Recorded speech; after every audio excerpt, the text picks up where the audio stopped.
Salut à tous et bienvenue dans les univers fantastiques. Dans cette vidéo, je vais vous parler de jeux de rôle qui m'ont le plus marqué.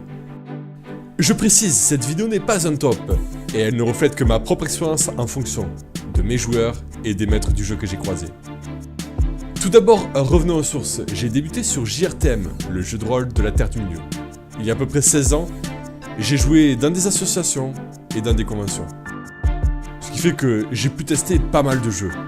De ce fait, je peux faire une liste des jeux les plus marquants auxquels j'ai joué. Et tout d'abord, je vais parler évidemment de Donjons & Dragons. Il fait partie des jeux de rôle auxquels j'ai le plus joué. Qu'on aime ou qu'on déteste ce jeu, on peut dire qu'il a marqué l'univers du jeu de rôle. Il possède une image grand public assez importante et tout le monde a déjà entendu parler de Donjons & Dragons. Grâce à l'univers bien exploité de la licence, on a le droit à des romans, un dessin animé, des jeux vidéo et même des films. Alors, certains romans et jeux vidéo sont plutôt agréables et resteront de bons souvenirs. Mais hélas, le film détruit totalement l'image de la saga. On peut citer des jeux d'acteurs pas terribles, l'absence de scénario, et certaines choses qui révulsent encore mon esprit, comme la taille du nain. Non mais regardez-moi ça, on dirait un géant.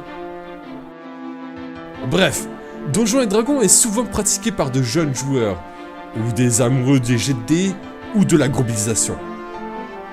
Ce jeu de rôle possède certaines qualités, des règles simples, un univers bien marqué visuellement, on y retrouve elfes, nains, gobelins et j'en passe. Mais il y a aussi de grosses faiblesses, si tu veux jouer un monde ou un archétype en particulier, tu devras acheter un supplément. Tu dors pour gagner de la vie. Et si c'est pas logique, c'est que c'est magique. Mon univers préféré restera de loin Ravenloft. Un monde sombre, empli de brume, dirigé par le mal. Mais j'aime aussi évidemment les royaumes oubliés. Niveau système de jeu, c'est du D20, et il faut faire gros. Et niveau réalisme, on repassera. On est plutôt là pour jeter des dés sur des monstres, qui ont des sacs de points de vie. En quatrième place, je parlais d'un jeu qui m'a longtemps marqué, L5R, la légende des 5 anneaux. C'est un jeu de rôle médiéval fantastique japonisant. Cet univers possède une histoire riche avec pas mal de légendes. L'histoire principale tourne autour des clans. Entre intrigues politiques et guerres de pouvoir, on y retrouve aussi une touche de magie. Et un danger omniprésent, avec la présence d'un mur construit par le clan du crabe. Au-delà de ce mur, on y retrouve l'Outre-Monde, une sorte d'enfer sur Terre qui abrite toutes sortes de créatures malfaisantes. Dans ce jeu, on y joue des samouraïs, des shugenja et autres ronins. Le système de création est simple, le gameplay est basé sur des dés 10. Vous lancez autant de dés que votre caractéristique, plus votre compétence, et vous gardez votre caractéristique. Le système de points de vie par palier vous permet de subir des malus en fonction de la vie qu'il vous reste. Si vous aimez les univers asiatiques, ce jeu vous comblera. Par contre, si vous êtes plutôt tigre et dragon, partez plutôt sur du king. En troisième place, je parlerai de Fading Sun. Ce jeu est un space opéra qui se déroule dans un futur lointain. Le speech de départ est que l'humanité a trouvé un portail au fin fond de notre système solaire. Bon, c'est un petit peu comme Stargate, sauf que le portail flotte dans l'espace et qu'il a la taille d'une lune. Grâce à cette technologie avancée, l'humanité s'est répandue dans l'espace. Mais un beau jour, cette expansion a pris fin, avec une cyberattaque qui a détruit tous les systèmes informatiques. Et pour faire simple, la masse fut privée de salaire et de savoir. L'obscurantisme s'est répandu, entraînant avec elle de vieux amis, la religion et la noblesse. Pour augmenter ce mal-être, on peut ajouter que les soleils se meurent.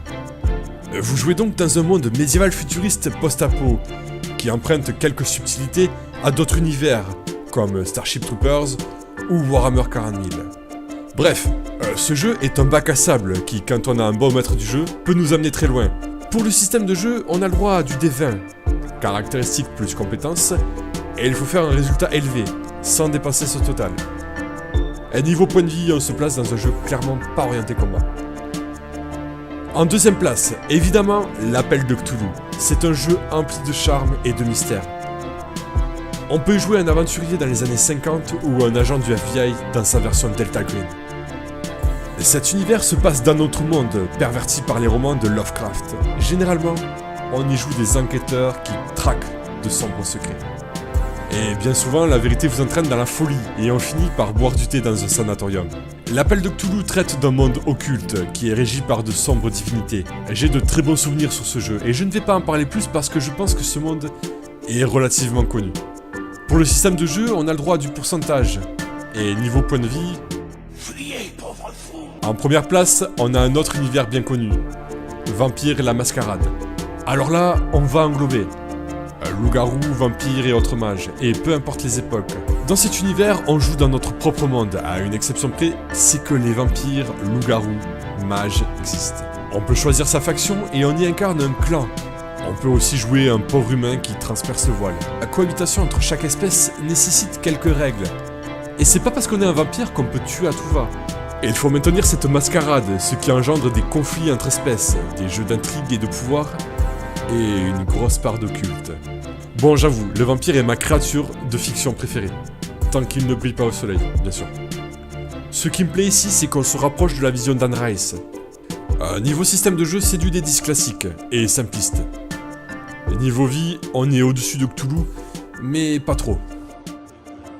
Voilà, c'était mon classement, j'espère que cette vidéo t'aura plu. J'y ai mis tout mon cœur. Je vous dis à bientôt pour de prochaines aventures.